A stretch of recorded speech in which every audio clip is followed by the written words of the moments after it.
Thanks a lot for taking the time to meet with me, Harlan. I really appreciate it. We're here today to talk about TVLIC, the Texas Venture Labs Investment Competition, and do a few questions. All right, here we go.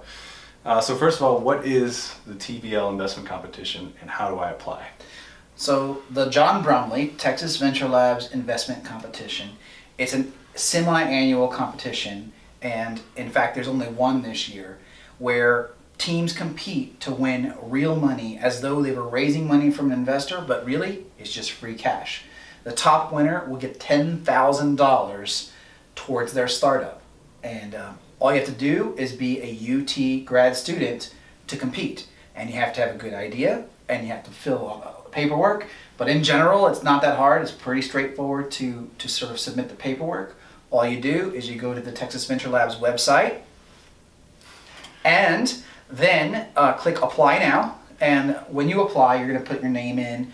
You're going to declare that you're a student, that you're a current grad student. You don't have to be at McCombs. You can be at McCombs, you can be at the College of Natural Science, Cooper School of Engineering, you can be at any school at UT, but as long as you're a grad student at UT Austin, you're eligible. You've got your idea. You're going to submit your idea in a form of an executive summary, financial model, as well as a capitalization table and your funding requirements. Those are the 4 things that you'll need to submit. Okay. If you submit those things, you're good to go. We'll review it. If everything is in order and it looks like it's going to be good, you're in the competition that'll be happening. Now you have to submit all that stuff by April 20th. That's the last deadline day, because on April 28th is when the semifinals is going to be, and the teams will be competing in the semifinals to make it to the finals, which will be May 6th. Okay, all right. So applications due April 20th. Yes. And I think the semifinals are on April 29th. Yes, they are. Sorry, April 29th. 29th in the evening, right? Yes, correct. And then we do the finals on May 6th. Okay, so you said executive summary, financial model. Yes. What goes in the executive summary and the financial model? Okay, so an executive summary is really easy. It's 2 pages, not more, not less, 2 pages. And in fact, there's some fine print. If you go to the website, you can go and look at it. And the fine print, it says very specifically, a 2-page, 12-point font, 1-inch margin, double-spaced executive summary in PDF format. And so if you use Word, you can save it as PDF. Of course, everyone knows that. But what you don't know is what goes in the executive summary. And there's just sort of 4 key things that needs to go in the executive summary of any business plan. The first thing that I always look for, and by the way, in the past, not only have I won this competition, I won. Just saying. I'm just saying. I also have been a judge for the last 10 years. Okay. Not a judge this year because I'm the assistant director now, but I've definitely done this a few times.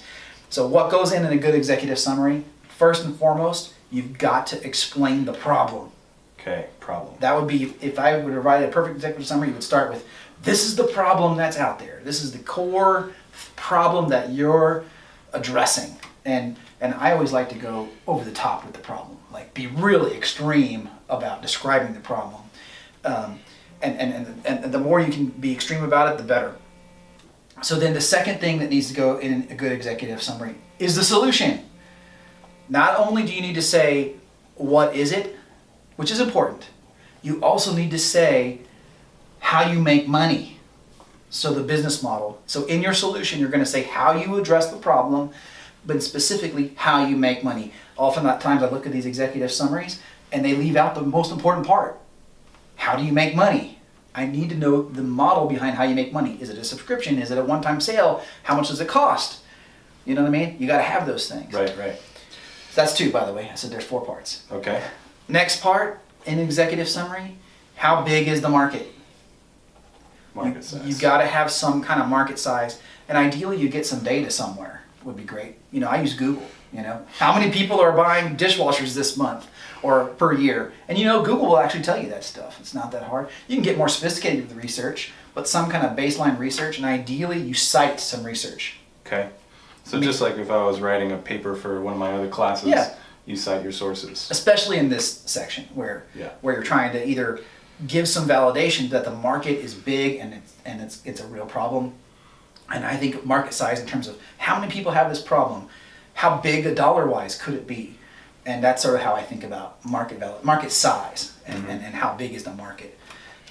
That's the third component. Got it. And the last component is some concept of your company, how it's gonna, how much money you think you might need, and sort of what it looks like in time. So, for example, maybe you're gonna bootstrap, and that's totally fine, by the way, and you're not gonna take hardly any money at all, if any, and just slowly grow it over time. There needs to be a section about that at the very end. Something about how much money your company's going to make, and how fast. And that ties very well to the financial projections. Okay, so just to recap, in the executive summary, number one, the problem that we're addressing. Most important section. You can't have an idea without solving a problem. That's right. Number two is the solution. Yep. And so it's how we solve the problem with our idea and how we make money doing it. Absolutely. And then number three is market size. Yep. Ideally with cited data sources. That would be important. Start with Google, and then if we can do better, do better. Sure. And then when we're thinking about market size, we're thinking about not only like how many people need dishwashers, but how much is our dishwasher that we're selling them, or how much are they spending on dishwashers per year? So how much money? And then the fourth thing is how we earn money or how we spend money over time, and you know, whether it's a slow burn and we're bootstrapping, or we need to get a lot of capital investment at the beginning. Yeah, something about how you're going to go to market, how you're going to go to business, how your business is going to work. Got it. In that, you might talk about how you're going to go to market, how you're going to get customers. There's a lot of things you could add depending on the stage of company that you are. You know, but that last part is about execution. How are you going to be able to bring this to market? How much money is it going to take, and how much money are you going to make, and how fast are you going to bring it to market? That's that last section that's really critical. Okay, so that's you saying kind of leading into the financial model. When we're thinking about execution and how much, how fast, what do we need to show for the financial model? Okay, so on the financial model, the way you have to submit your papers to the TVLIC competition, the Texas Venture Labs Investment Plan competition, is that you have to submit executive summary, which is 2 pages, and then you have to submit a separate document. And then I'm going to read from the website that you all can go to and read it on your own, but I think it's good. It's more important to read right from the thing. It says it must be a 3-year financial forecast with integrated income statement, balance sheet, and cash flow statement not exceeding 3 printed pages. Okay. So how I would do that is I would create a 3-year projection. Yep. Each year on a separate page. Just seems to work a little better, right? And by the way, when we say printed, we mean this way, not necessarily that way. That'll put a 1 year across the top of your printed page. And then I would show how the financial statement needs to show revenue at the top, of course, the costs, if there are any, of your product, then your expenses, right? That will lead to, after that will lead to like a net income line. That's generally how it works: revenue, costs, expenses, net income. And then you don't just stop there, you have to also take it from net income to cash, all on one page. And sometimes that's really, really easy. It's just net income subtracts from your cash account. So let's say you start with $1,000 in cash, your net income was minus $100, then your cash goes to $900, and eventually hopefully it turns around and start making money again. Right. But in general, that's what we mean by an integrated P&L with the cash at the bottom. Okay. So and it could be more complicated, by the way, if you're timing your payments funny, like you've got the Dell model, and you collect money first, then your cash might be going up 1 month, and then a few months later you pay your supplier. That's the Dell model. Okay, and so for me, you know, I'm coming from outside of the business school. I haven't prepared one of these before. Yeah. If we have questions on this, can we come ask them in office hours or something? And yeah, you know, actually, there's 2 things you can do. One, I actually have a blog that I've got a little explanation of how to create this kind of a document, and it even has a sample Excel file you can download to help create this thing. Awesome. So you can do that. The other thing you can do is come to Texas Venture Labs office hours, and I believe it's on Wednesday afternoon. Is that correct? Yeah, Wednesdays at 12:30. 12:30. So anytime you want to, you can come, or you can email us, and we can also help you. And there's our email. Fantastic. Okay, great. So we got the executive summary, the financial forecast. Yep. The other 2 things you mentioned were funding requirements, yes, and a capitalization table. Like, what do I need to prepare for those 2 things? It's the first time I'm doing it. No problem. So thinking about funding requirements, you should be thinking, how much total cash am I going to need to where I then no longer need any more cash. And if you do your P&L integrated financial model, like we're saying, where net income and then you start with some cash and it goes down, your cash will then will go negative, because if you start with 0, it'll go negative, and then you'll find your lowest cash point, and that turns out to be the total amount of cash you'll need for your business. The other way to do it would be to say, I'm going to need, just take a swag, I'm going to need $100,000, and then that'd be the first tranche, and then say, okay, with $100,000 I get to this point, then I'm going to need another $1 million, and that'll get you to another point, and then I'm going to need another $5 million, and that'll get you another point. So for my company, which won in 2005, this competition, we actually got $100,000 from winning the competition. I know it's $10,000 now, sorry, but there are more prizes now, because there's actually a prize for first, second, third, fourth, and then there are some special prizes too. So you can get $10,000, $5,000, $2,000. Anyway, there's a lot of money at stake here at this competition. You should totally do it. Yeah. But for my company, I got $100,000, and then we raised $4 million, then we raised $8 million, then we raised a second $8 million. So that was our plan. That's how we did it, and then we showed how that money got put to use, and that's another key component. You can't just say, "Oh, I need $100,000." You got to say, "I need $100,000, and it's going to pay for my app to get built." Right. For example, you need to say use of funds. Mm-hmm. So those are two methods that I think work well. Use your negative cash point as though you raised 0, and that's how much total you need to raise. Okay.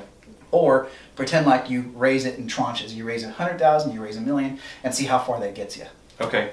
And so when you say you raise like 100,000, then at another point you raise $1 million. Yeah. That'd be when you run out of cash. Should that? Yeah, right. But should that be a point in time, or should it be like we hit a milestone? Milestone would be better, because that sort of shows you 100,000 will get my app, but then that'll launch my app, and then I will raise the $1 million after I've made X amount of money. For example, the milestone is launch the app and generate X amount of revenue. Then I'll be able to raise the $1 million. That'd be a good plan to do it. Okay, fantastic. And then just finally on these application requirements and documents, the capitalization table. Like what does that mean? Oh, it's super simple. People, it's fancy words. Capitalization table. It's this fancy word. All it really means is the ownership percentage that you and your co-founders have. So, Okay. So let's say you and me started a company together. We'd never do that. Let's say you and I started a company together, and I said I get 50% and you get 50%. You agree? Sounds good to me. Sounds fair. Yeah. So our capitalization table is very, very simple. It says Harlan 50%, Ryan 50%. That's what we submit. Okay, so it's Now it can't get more complex. Just so you know, if you got an uncle who gave you 50 grand and said he wanted 10%, he goes on the list. Suddenly he's got 10%, you got 45, and I got 45. okay. So every time someone else gets a piece, it shrinks our piece. But what we're looking for is the percentages of ownership. Okay, so it just comes down to like a table in Word or something, and it's Yep. on one page. One page, real simple. And just like names, These are the people. ownership Yep. percentage. And it's important to identify who's a student, because one of the rules of the competition is that graduate students at the University of Texas at Austin own at least 51%. Okay, so we put everybody on there, and Yep. then we have to show that 51% is UT grad students. That's right. And then we're good. Yep. All right. It says on the website that I can submit a business plan. I'm kind of looking for, I really want my application to be competitive. Like, do I really need to, or should I focus on something else? All right, so here's the deal. If you submit a bigger business plan, then first of all, the executive summary is required. You definitely need the executive summary, but that's 2 pages. And honestly, that's what we're going to share with judges for the actual competition. So that's why it's the required component. The only reason to submit a business plan would be if you already have it anyway. Just go ahead and submit it, because it might help us learn a little bit more about you. Really, it's just to pick who's going to be a semifinalist. Generally speaking, you don't need to do it. Okay. You will not need to do it. As long as you've got a good idea and you can say it in an executive summary, it's better to do that and focus all of your time and energy instead on the presentation, because that's what matters. That's what's going to get you the win or not. Okay, right. So the presentation. So we don't have a business plan, so I think we're probably going to focus our time on the presentation. Good. What about, on the website it says it's 30 minutes. Like, what do I need to put into the presentation? What should I focus on? How should I, where should the emphasis be? Yep. All that kind of stuff. Remember those things we talked about in the executive summary that you should have? That's exactly how your presentation should go. Okay. It should open with the problem. And I can't emphasize this enough. You've got to almost dramatize your problem so that the audience and specifically the judges, they get it right away. They understand, oh gee, yeah, that's a real problem. I can see that, you know what I mean? Mm-hmm. And for Bigfoot Networks, for example, my company, what we did was we got up on stage and we had a slide of a guy who was pulling his hair out. And we said, this is a gamer. He's frustrated about lag. And what is lag? And I said, imagine that you're standing there with a bat and you're just waiting for the ball. You see the ball coming, you're trying to swing the bat, but you're stuck. You're stuck, you can't, the bat won't move. The ball goes by and then the bat swings.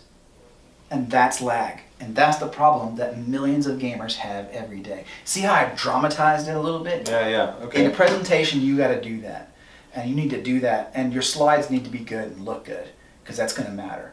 And as much visual as you can. The fewer words you put on the slide and the more visuals you put on the slide, the better. Mm-hmm. But then talk and speak dramatically and lead with that problem. A lot of energy. A lot of energy, lead with that problem. Okay. And then your slide should move into solution.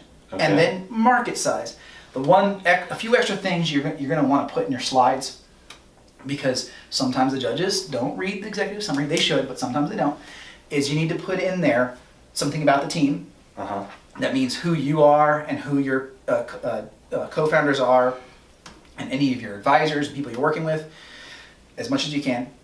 You need to put in some market validation if you can. Any successes you've had, any kind of sales that you've had, that goes a long way. Any kind of survey that you did, any of that stuff, it goes in the presentation. It's super important because it's going to make you stand out above the crowd. That's called market validation. We have a whole class about that here at UT. It's called Texas Venture Lab, so you should take that class too. But in general, that's what you need. You got to get some market validation. And then lastly, those financials that you prepared you need to make some charts. And ideally, what I like to see is a revenue chart that shows 3 or 5 years, it's up to you, 3 to 5 years of revenue projections. Yeah. And meaning it's a guess. You don't know how much revenue you're really going to make, but you need to make a projection. And then I like to see another one which shows cash and what happens with your cash. Personally, those are the two that I really look for. Sometimes it's helpful if your business is complex to show sort of a unit economics picture that shows like, this is how much I'm charging, this is how much it costs, this is the breakdown of the cost. That can help depending on the complexity of your business, because these judges, sometimes they don't know your business, they don't know your market. You got to teach them. In a way, you're teaching these judges about your business. So anything that is not common knowledge, you need to explain it to them. Understood. I wouldn't go into details about how the technology works. I would focus on what the technology does. So in that solution part, it's all about what you're solving, what your solution solves, not how it solves it. The judges are going to believe you, right? In general, about that you can do it. The question is, are you really solving it, and what are you solving? All right, so just to review, it's very similar to the executive summary. Yes. Problem, solution, market size, and then a couple of different ways of showing how much money and when. But we want to add to that, we want to add the team. Yes. And we want to add market validation if we have it. Everything you can. Do a survey. It's super easy. Yeah, SurveyMonkey is free. SurveyMonkey and some students have access to Qualtrics. Qualtrics, Google Forms. You can do a survey with Google Forms. Go ahead. And then you mentioned unit economics. I just want to make sure I understand that.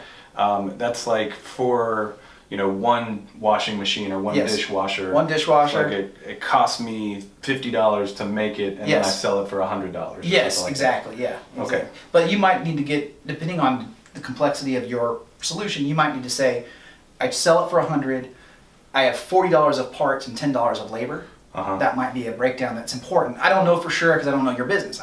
Not yet. I want to. I'm excited. Right. Okay. And so we put in there, it's like $50 worth of profit, $10 in labor, and $40 in parts. That's unit economics. Yeah. Okay. Cool. And then some financial charts are going to be important. Got it. All right. Oh, I forgot. You also need to put the funding needs. Funding needs. In your presentation at the end, you need to talk about how much funding you need. And if for some reason you don't need any funding at all, and your business model is bootstrap, that's totally fine.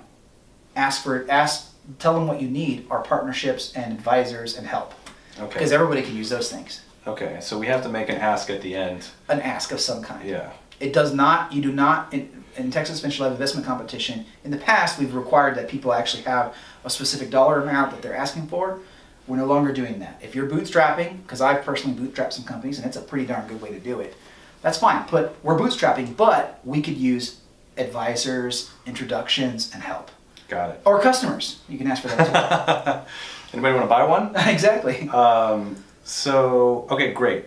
That's the presentation, and you mentioned it's going to be judged. Yes. What are they looking for, and is it like Shark Tank? Like, can they interrupt me while I'm presenting, or how does that whole thing work? All right, so your presentation will be a 30-minute running clock. Generally, that means you've got time for 10 to 15 slides and not more. So Okay. you don't want to overdo it with slides. Okay. All right, and then in those 30 minutes, you got to get through your slides. That's kind of important. Even if you have to hurry up at the end, you need to get through them. So the timekeeper are going to be telling you, you got 5 minutes, and if you know, that means you really need to hurry up through your slides to get the whole message out. But the judges can interrupt you at any time, both during the semifinals, April 29th, thanks for correcting me, and the finals, May 6th. The judges can interrupt you at any time with a question, so you got to be ready with the question that they might ask. And in general, the judges are looking for a couple of things. I mean, what they're looking for is, one, is this a good idea? Right? Mm-hmm. And they need you to tell them that there's a big problem and that you're helping to solve it, and people are going to be willing to pay. That's why market validation is so helpful, because it helps show that, yes, people are willing to pay. That's sort of the key thing that the judges are looking for. And then beyond that, they're looking for, does this business model make sense? You wouldn't want to be selling dishwashers for $100 if they cost $200 to make. Right. Believe it or not, I've seen some business plans that way. Oof. That's not a great business plan. Yeah. Let's flip that around. But those are the kind of things they're looking for. And then what they're going to be doing is comparing different people's ideas based on A, do they think that it's solving a real problem? Mm-hmm. B, how big is it? That's why that market size aspect of both the executive summary and the presentation is important, because if it's solving a real problem and it's big, that's good. That's really good. You might want to talk about competition, because potentially there's some competition that's out there that you need to say, yeah, we're different than them like this. Right. But generally speaking, if it's a big enough problem, it's okay that there's competitors. Right. We just want to know that you know about it. Okay. And then so what they're really going to compare at the end of the day is, which company would I invest in? Okay. That's ultimately what they're doing, because this whole thing is designed to simulate as though these are investors and they have money, and they're gonna put their money into one of your companies, and they're gonna pick the one that they think will give them the best return, that will be the most successful, and that's really what it's all about. And here's the good news: they actually are investors. Oh wow. So it's possible that if we do, make a decent impression on these people, that they might actually invest in our companies? Absolutely possible. Oh wow. Let alone the money that you're going to win through our competition. $25,000 in cash prizes, plus ATI membership, plus a bunch of other really great stuff that you can possibly win. Yeah, I saw we get to join TVL in closing the NASDAQ. Oh, I forgot about that. Yes, so one of the coolest parts of winning first place is you get to come to New York with us, help us close the NASDAQ. That means you get to be the one that rings the bell. You'll be on TV, on CNN and all the other TV shows that show that, and you press the button and it's your company name next to Texas Venture Labs, and it's shining bright, and boy, that's quite a spotlight. Huge boon for you for PR and other things. Yeah, that's great. Free press. That's awesome. Well, great. Thanks so much, Harlan. I really appreciate your time, and we're ready to apply. Let's do this. Apply now. All right.